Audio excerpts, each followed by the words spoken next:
Antes de que empecemos con este video, quiero que por favor observen lo que mencionaba hace algún tiempo atrás el señor Miguel Uribe Turbay, senador del Centro Democrático, frente a su familia. Escuchen atentamente. Entonces, para que empecemos a respetar y a tener pues las proporciones del debate.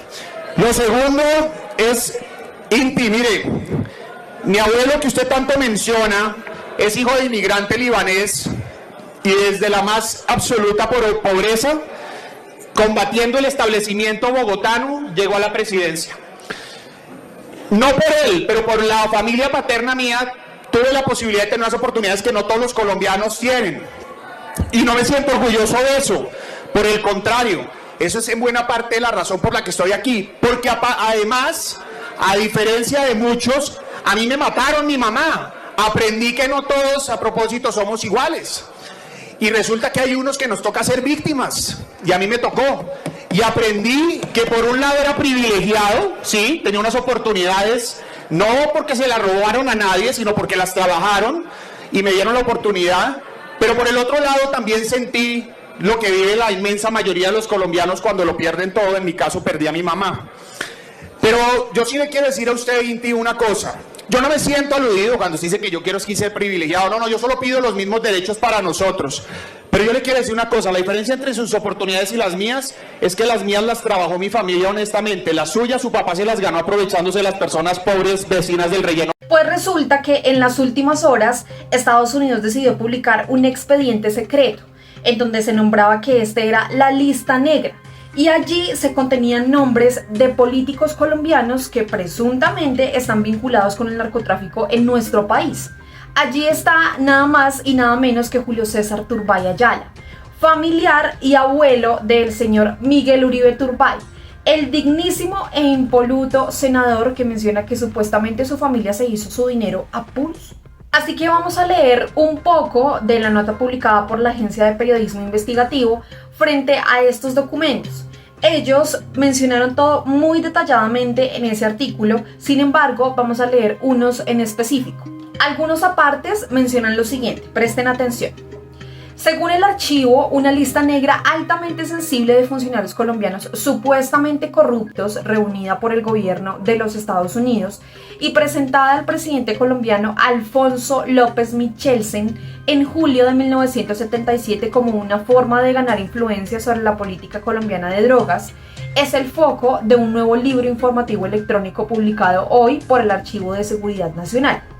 Ubicado entre los registros de la Biblioteca Presidencial Jimmy Carter, el texto completo del expediente de inteligencia secreta que incluye los nombres de unas 3 docenas de funcionarios que se cree que tienen vínculos con el tráfico de drogas que se publica aquí, hoy y por primera vez. Vayámonos de una vez con los nombres.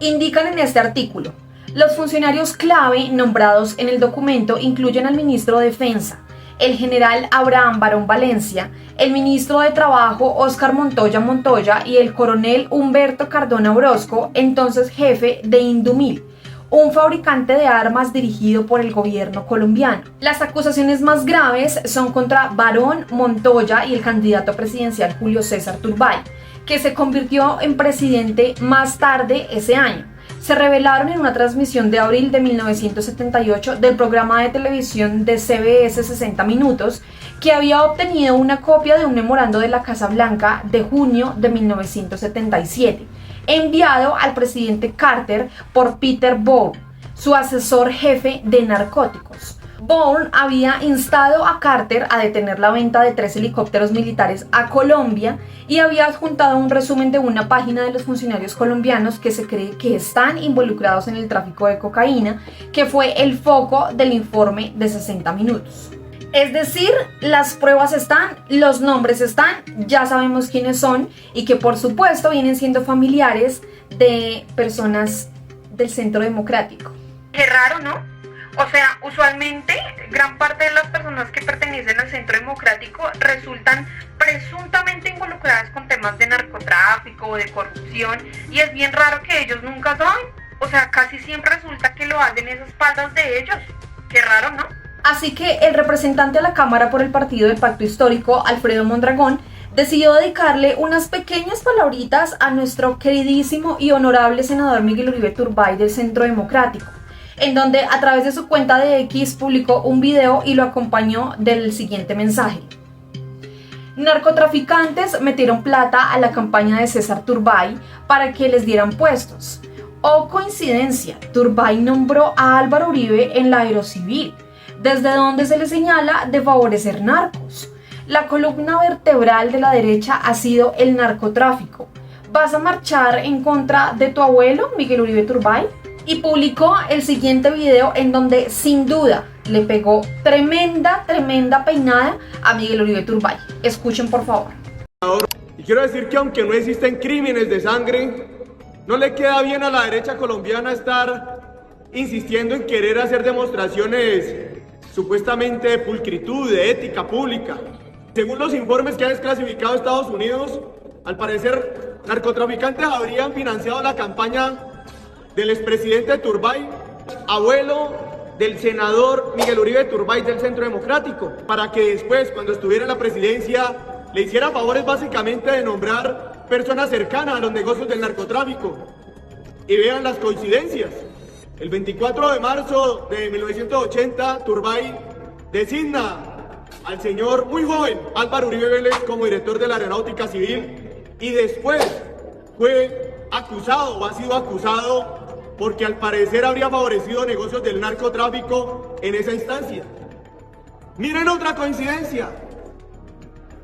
El expresidente Álvaro Uribe Vélez después nombra a Miguel Uribe como cabeza de lista del Senado del Centro Democrático. Tienen humorista narco, tienen ex embajador narco, ex piloto narco y expresidente narco. La historia de la derecha en su columna vertebral, en sus cimientos, ha estado básicamente sobre el narcotráfico. Y a continuación, por favor, escuchen un poco de esta investigación, de estos documentos que decidió publicar Estados Unidos, que sin duda dejan en evidencia que varios de los políticos de nuestro país siempre han estado involucrados con temas de narcotráfico. Escuchen atentamente este informe que destapa lo que han hecho familias poderosísimas en nuestro país. La denominan la lista negra del expresidente de Estados Unidos, Jimmy Carter. Es una lista sobre el narcotráfico y la corrupción en Colombia en la década de 1970. El comienzo de todo esto es un interés del presidente Carter durante el gobierno de Alfonso López Michelsen de influir sobre decisiones relacionadas con la lucha contra el narcotráfico. El expresidente Gerald Ford, que vino antes del expresidente Carter, no tenía realmente esa obsesión con el asunto del tráfico de drogas, pero sí la tenía el presidente Carter. Hay al menos, Gustavo, 30 funcionarios colombianos, algunos vivos todavía, mencionados que habrían tenido vínculos, insisto, según estos documentos, con el tráfico de drogas. Por ejemplo, el exministro de Defensa, el general Abraham Barón Valencia, el exministro de Trabajo, Óscar Montoya, y el coronel Humberto Cardona Orozco, quien para aquel momento, recordemos, en los 70, presidencia de López Michelsen, era el jefe de Indumil. Pero esas acusaciones están consignadas, Espinosa, ¿en qué tipo de documentos? En documentos de inteligencia, sobre todo. Le pongo un ejemplo. En el caso del coronel Cardona, ex jefe de Indumil, dice el informe con fecha del 21 de julio de 1977 y entregado al presidente López por el jefe de la DEA, Peter Bensinger, que el coronel Cardona Orozco, cito, quien fue destituido de su cargo como jefe de la policía aduanera en diciembre del 76 por corrupción relacionada con los narcóticos, aceptó sobornos de muchos de los principales narcotraficantes de Colombia, a quienes conocía personalmente.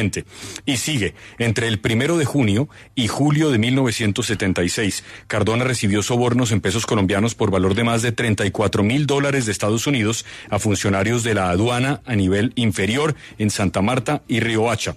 Y concluyen, antes de dejar la aduana, Cardona ascendió a 6 funcionarios, 4 de los cuales estaban involucrados en el narcotráfico. Imagínese, $34,000, pero de los 70. De los 70, fue sí. plata. Decíamos que había también políticos del más alto nivel mencionados en estos documentos desclasificados. ¿Quiénes? Agárrese, Gustavo. El nombre más polémico es el de Julio César Turbay, que en el momento de la mención en estos documentos era el candidato presidencial del Partido Liberal con mayores opciones para ganar la presidencia que ganó de 1978.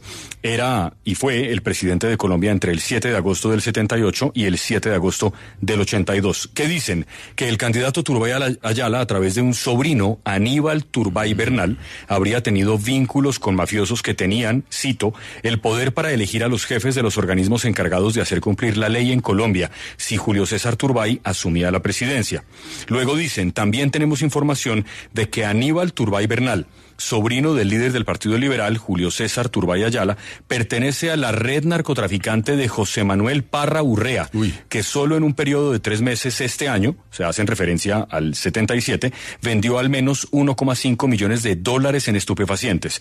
Este documento, Gustavo, fue entregado personalmente por el jefe de la CIA al presidente López el 15 de julio de 1977. Todo dentro de la corrupción en sus justas proporciones. Espinosa, ¿algún familiar del presidente López Michelsen es mencionado? Sí, hay un memorando, Gustavo, del Departamento de Estado que cita las posibles actividades de narcotráfico de posibles, de Alfonso López Caballero, el hijo del presidente López. El documento es de septiembre 8 de 1977, tiene 5 páginas y hace un resumen de los casos de colombianos vinculados al tráfico de drogas. Mencionan, por ejemplo, a la famosa por la serie Griselda Blanco. Y en el último punto del memorando dice: hay evidencia creciente de posibles actividades de tráfico por parte de Alfonso López Caballero, hijo del presidente López Michelsen, quien se creía que estaba trabajando en las Naciones Unidas en Nueva York. Louis Fields, que es el asesor jurídico del Departamento de Estado, termina el memorando diciendo: los fiscales federales están siendo cuidadosos con este caso y no se solicitará ninguna acusación formal por parte del Distrito Este de Nueva York.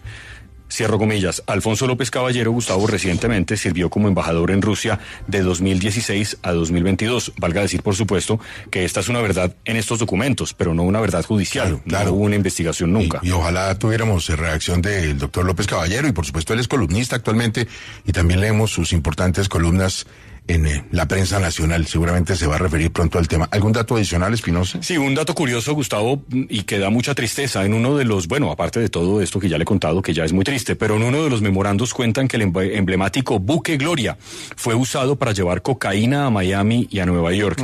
Dicen que lograron confiscar 48 kilos de cocaína a bordo del buque, pero que luego supieron que en realidad había 1.010 kilos de cocaína.